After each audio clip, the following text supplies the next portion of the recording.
So let's draw the situation for now. This is Earth and this is Sun. Distance between the Sun and the Earth is somewhat 150 million, that is 10 power 6 kilometers. This is huge distance. Also, mass of Earth and mass of Sun is really large.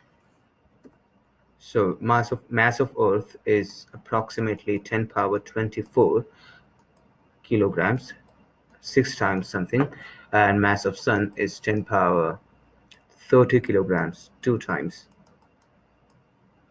So now let's consider the bird sitting on a tree. Bird sitting on a tree somewhere on the earth is really small object. Even a tree is a small object.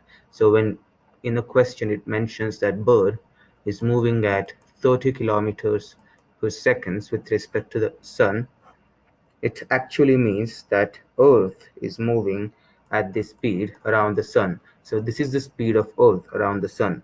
So even if the bird drops on the floor, this is very tiny compared to the distances, interplanetary distances, or the distance which is between sun and the earth.